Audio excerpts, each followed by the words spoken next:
So, physics is the study of matter. It really is kind of like the study of everything. But it's a study of matter and its motion.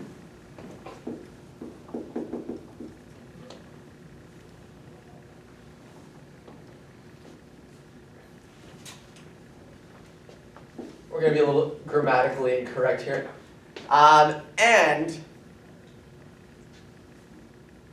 So it's the study of matter and its motion and behavior through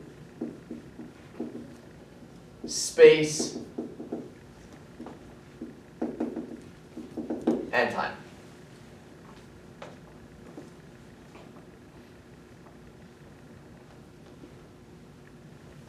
Actually, we'll make this even more grammatically incorrect.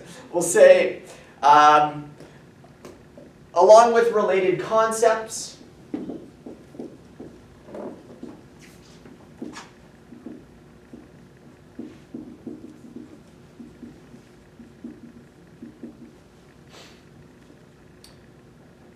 such as energy and force.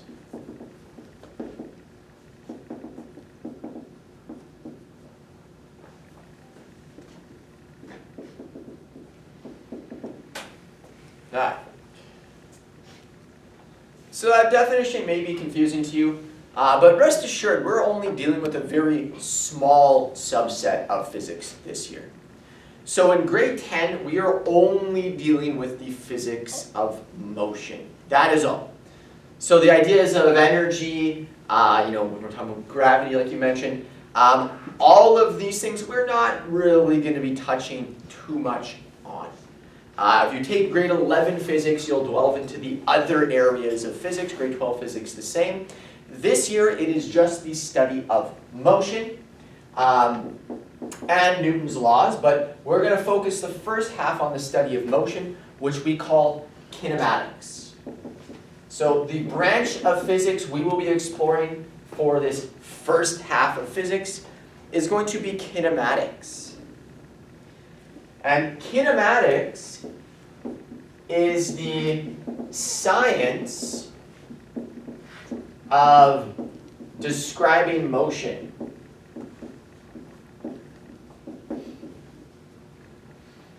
It's the science of describing motion, and we're going to learn about all of the ways you can describe motion. This is a really good introductory unit to physics. Because we're going to explore all the ways we talk about different things in physics. So we're going to be describing the motion of objects, science of describing the motion, let's change this, the motion of objects.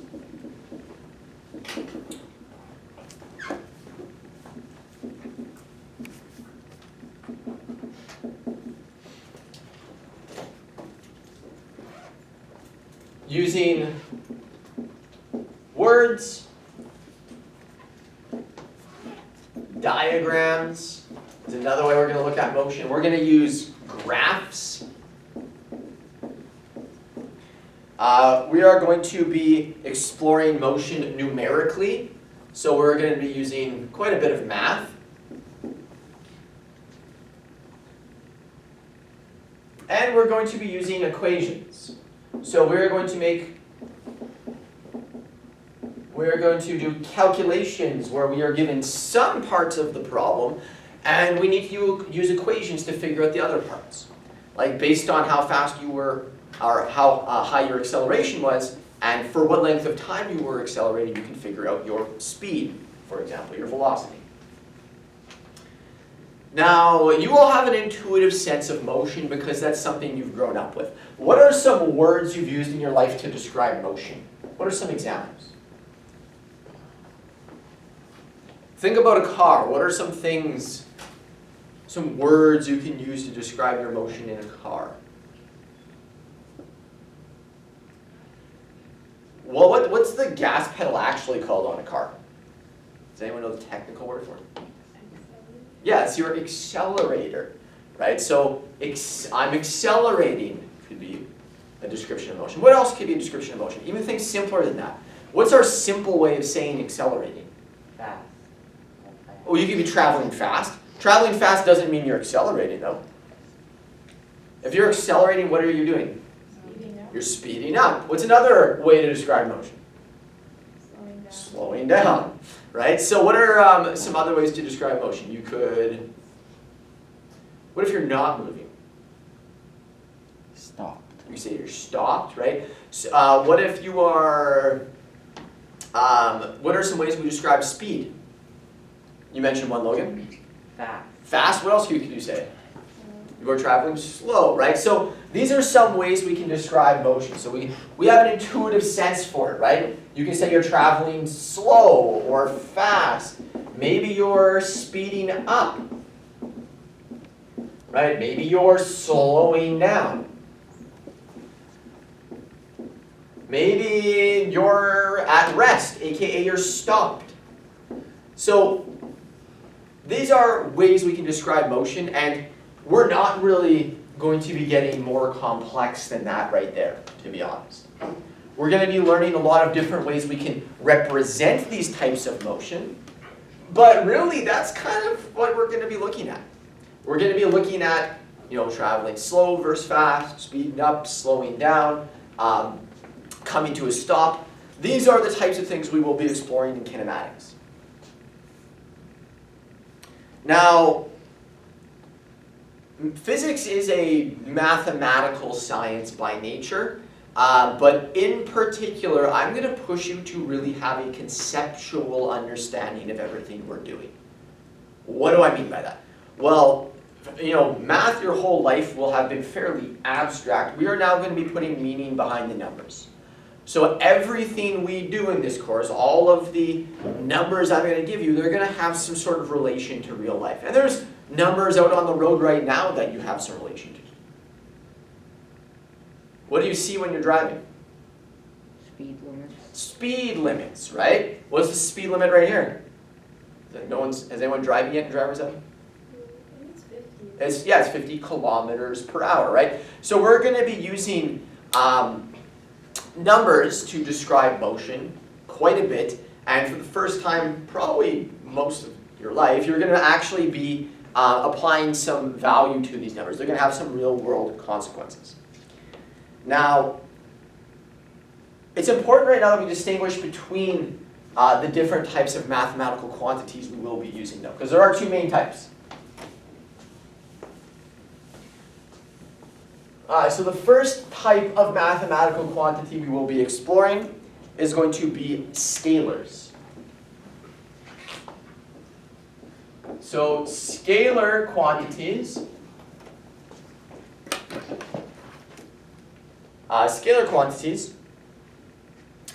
these are quantities that are fully described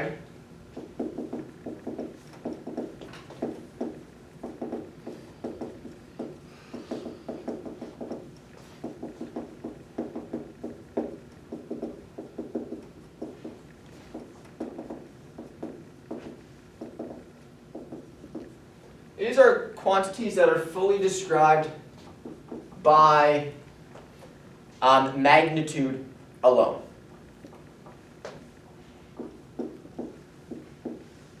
Now, in math, have you guys ever heard that word before, magnitude? No? So a really simple way of saying magnitude is a numerical value, right? So this is a numerical value.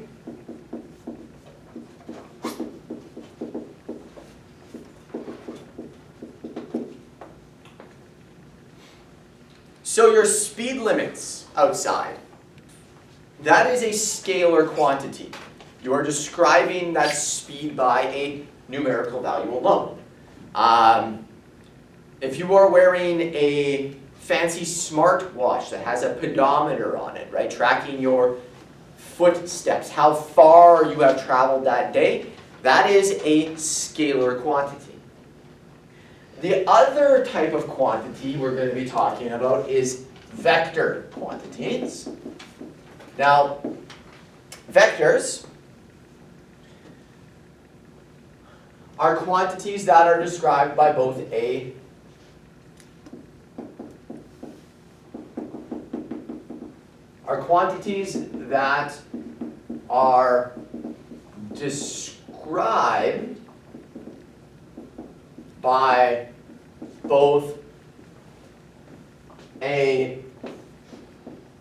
magnitude and a direction. So instead of saying I'm going 50 kilometers an hour, I could say I'm traveling 50 kilometers an hour north. That would be a vector quantity. As soon as you add direction, we are now talking about a vector. I know these seem rather abstract, but it is really important to be able to distinguish the difference. So now let's explore some of the different scalars and vectors we will be using. So some examples of scalars and vectors. Let's look at examples of scalars first.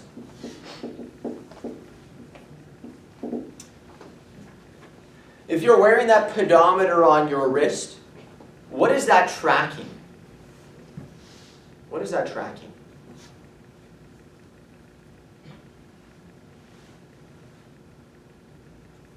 What is that tracking? How would you describe your walk to school today? How far did you travel? Not very far. Not very far? I would say, like if I were to walk to school today, I'd say my travel was about 300 meters. What am I describing there? The what? Distance. Ah, there we go. So distance is a scalar. Distance is a scalar. Another scalar is one you see on your car. It's on your dash when you're looking down. You gotta check it all the time to make sure you're not breaking the law. Your speed, your speedometer, right? So speed is another scalar. Think about it. When you're looking at your speedometer, does it tell you which direction you're traveling? No, right? But when we add a direction to speed, it now becomes a vector. When we add a direction to distance, it becomes a vector as well. So those are our scalars that we're going to be exploring. For vectors,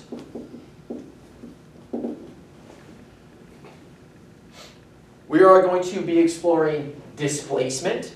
These are ones that are less intuitive, words you've probably not heard before. So displacement. We are going to be exploring velocity. You may have used velocity and speed the same way in your lives, but they are in fact different, right? Velocity has a direction. And lastly, we're going to be using acceleration. So all three of these quantities are vector quantities, meaning they have a numerical value, a magnitude, and a direction. So those booklets I handed out to you last class, those worksheets, you'll notice that at the top of the page, what does it give you? What does it give you?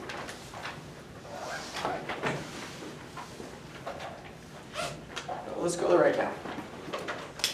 What's on the very top of the page? What's right under the title? A whole bunch of links. A whole bunch of links, thank you. Now those links are actually tutorials. So if there's anything we talk about in class, like you need a little bit more detail on, those links will take you to tutorials. Now those tutorials directly relate to that worksheet. So if we look here at the physics classroom, it's going to be, we're exploring 1D kinematics, by the way. But here we have scalars and vectors. So if you look on that first page, there will be a link that takes you to scalars and vectors and distance and displacement. It goes through what a scalar, what a vector is, and there's actually questions here to test your understanding. So let's go through that right now. 5 meters, is that a scalar or a vector? Scalar. Yeah, you're right. It is a scalar quantity. It's just magnitude alone without direction. What about, and by the way, that's a measure of distance. What about this one here, 30 meters per second east? That's a vector. It's a vector, and that is going to be a velocity. What about this one here, 5 miles north? Vector. Right, it has that direction. It is a vector. That would be a displacement. What about 20 degrees Celsius? It is a scalar. I know we didn't talk about temperature, but that is a scalar. No direction. What about 256 bytes? Memory on a computer. Scalar. Yeah, that's a scalar. And what about 4,000 calories? Scalar. Scalar, right? Those are all scalar quantities. All right. Does that make sense? Yep. So the physics classroom I really, really like. Hence why a lot of your worksheets are from there. Now, the same can be said about distance displacement. They have a full description of distance and displacement. They go through examples. And you can actually do quick little check your understanding problems as you are going through the problems. We're going to look at a couple examples today to help you with your assignment, however. But if you are struggling, this is a really good place to go. So distance cares about the path you take. Displacement definitely does not care. It only cares about that start line and that finish line. So let's do a couple examples now to kind of illustrate this point.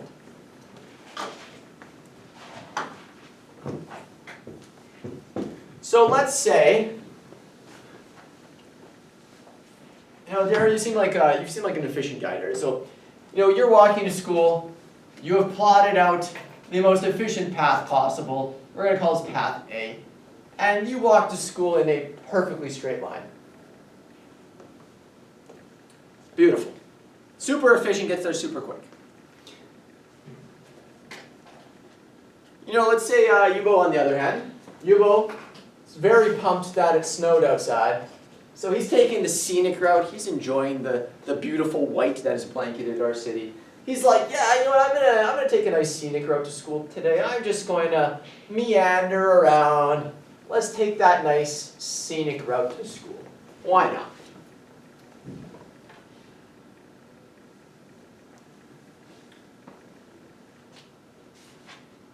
And then, Julian's walking to school, and he's sick. He doesn't know what's going on. Things are getting weird, and he decides, I need to go home. I'm not feeling good today. So he goes back home. Sorry, I should have maybe drawn that a little less wonky, but that's fine. You'll get the idea. Okay, so if I were to rank these in terms of the greatest distance traveled versus the least distance traveled, right, from greatest to least, which one of these individuals covered the greatest distance, A, B, or C? C. C. Why C? Why C? Because it had more distance. Does distance care about the path you take? Yeah. Yeah, right? So if we were to unwind this super wacky path, it would extend all the way out over here, right? So this is a really large distance to have covered. Okay, so distance cares about the path you take. Now, which individual traveled the second longest distance? You're right, B. If we were to unfurl this and extend this out, you can see they have traveled far further than A. So C traveled further than B, who traveled the least distance here? The most efficient was A.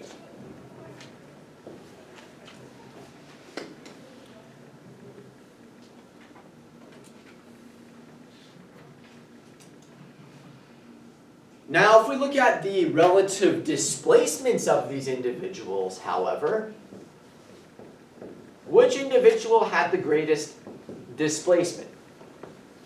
Right? Distances are pretty intuitive. They are pretty intuitive. Does displacement care about the path you take? No. So which one of these individuals had the greatest displacement? You're right, A did. From start to finish, they covered the largest displacement, right? So I'm going to do our displacements in red. Well, here our displacement and distance are the same thing because it's a straight line, right? So A had the greatest displacement. Which of these individuals had the second largest displacement? B.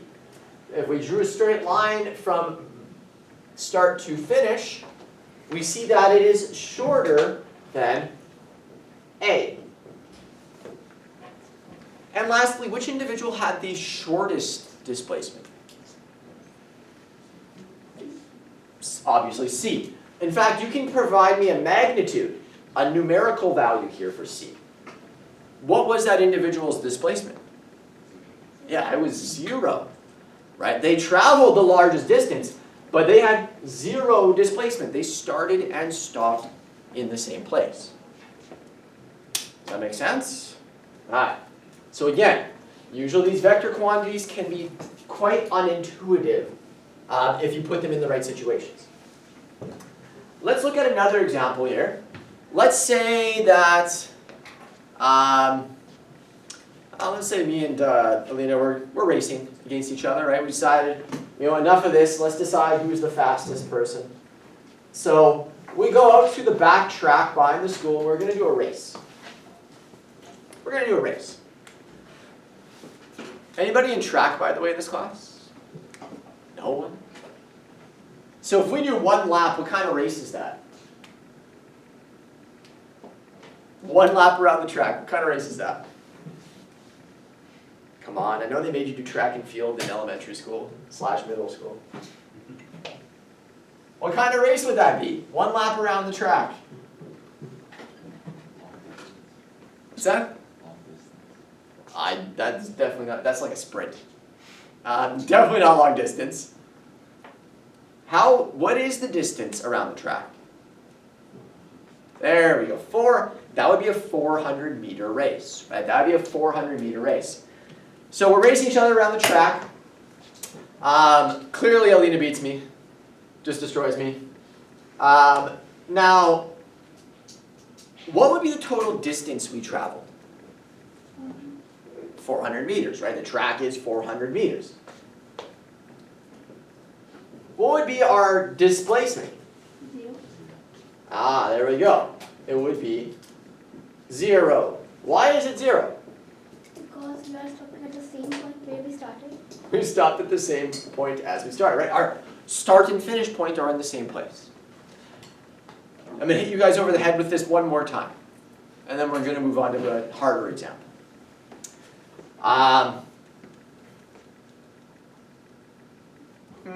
Let's say Nanya here. She's, Nanya, how far do you live from the school? How many kilometers? Perfect, 3 is good. I'm going to say 3.1. Let's test your mental math skills a bit today, class. So, Nanya's got this sweet house here. She's walking to school. And her house is 3.1 kilometers away. Here's Fort Richmond. And at the end of the day, she goes home and goes back to her house and, of course, practices physics homework because she's awesome like that. Now, what is the total distance that she traveled? Yeah, you guys are right. Her distance was 6.2 kilometers, 3.1 there and 3.1 back. Again, distance cares about the path you take. What was her displacement? What was her displacement? 0. Yeah, it was 0 yet again, right? She started and she stopped at the same place. So her displacement was 0 kilometers. So I hope you have that in your mind. Now, it's possible to be traveling the entire time and still have 0 displacement. So distance cares about the path you take, displacement does not. Now let's do a slightly harder problem here to really push your understanding. So let's say years in band, by the way. Wow, not a single person, really? Okay. I don't blame you this year. Playing outside was not the funnest of times, but they are in fact moving back inside now, which is great. But if you were in band, let's say you were in jazz band, every year they tend to go to the Brandon Jazz Festival. And in relation to Winnipeg, where is Brandon, by the way?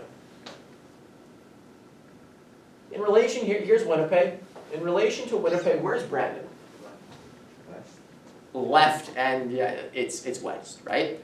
Anybody know how far away Brandon is? That is a perfect number. We're going to put that down. So it's about 200 kilometers. About 200 kilometers.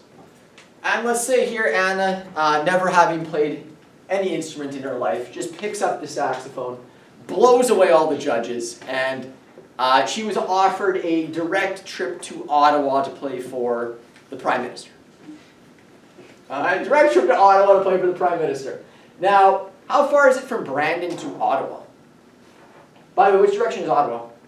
East. Yeah, it's going to be east. Now, we're going to lie. It's actually like kind of southeast. We're just going to say it's directly east of us. And it's pretty far away in comparison to Brandon, right? We'll say it's directly east of us, and she's now tasked with playing in Ottawa.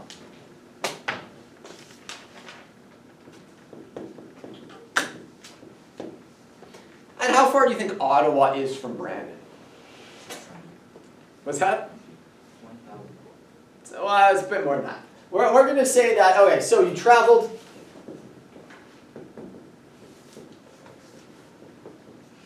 .200 kilometers from Winnipeg to Brandon.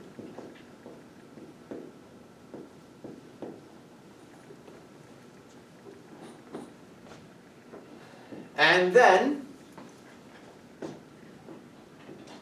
let's say, let's just make up a number. We'll say 2,250 kilometers from Brandon to Ottawa.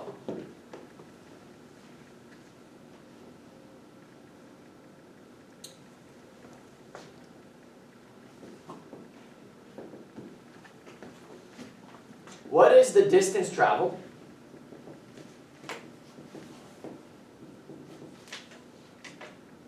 And what is the displacement?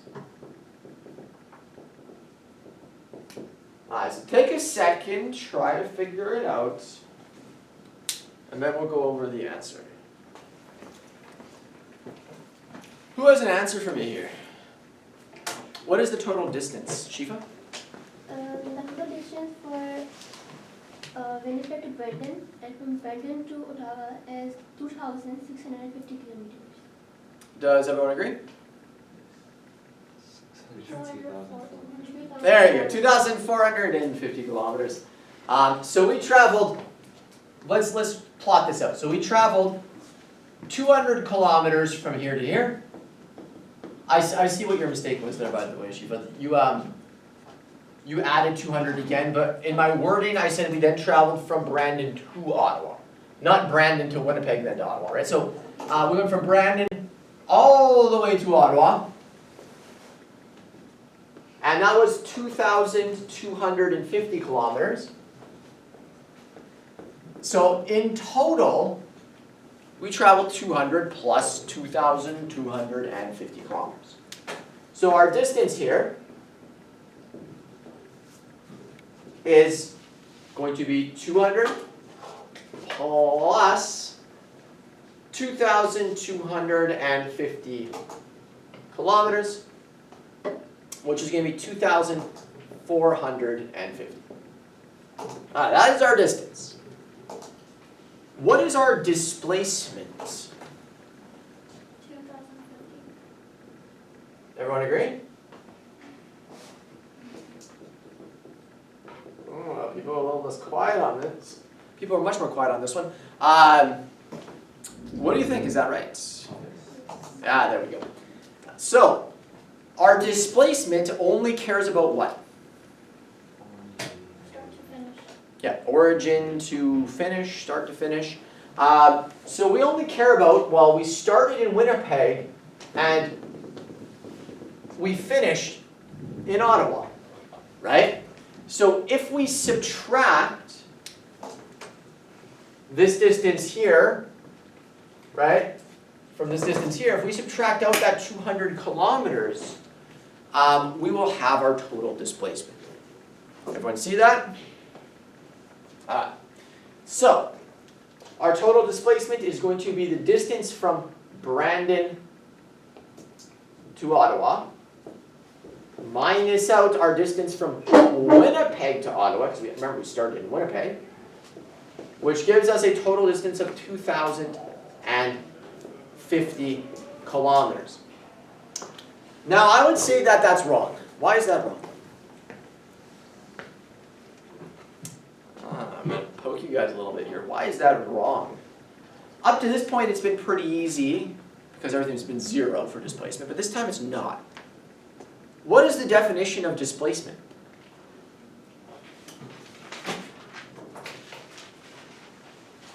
We need a magnitude and a direction. So our total displacement here, it's our change in position from Winnipeg to Ottawa, and which direction did we go? East. That's right. That'd be 2,050 kilometers east is our direction. Now, on your assignments I give you, I will tell you the cardinal directions. If I don't tell you the cardinal directions, what do you think you should use? Sorry? Did you say right, left? Yeah, you're right. So you're going to use kind of your common way of describing directions. You're going to say left, right, up, down. Right? So don't get super fancy. Just use the language you are familiar with. If I give you the cardinal directions, use the cardinal directions. Otherwise, use left, right, up, down. Now, when we start to describe things numerically, we're going to be using a lot of positive, negative to describe direction. But for now, it's just going to be left, right, up, down, northeast, southwest.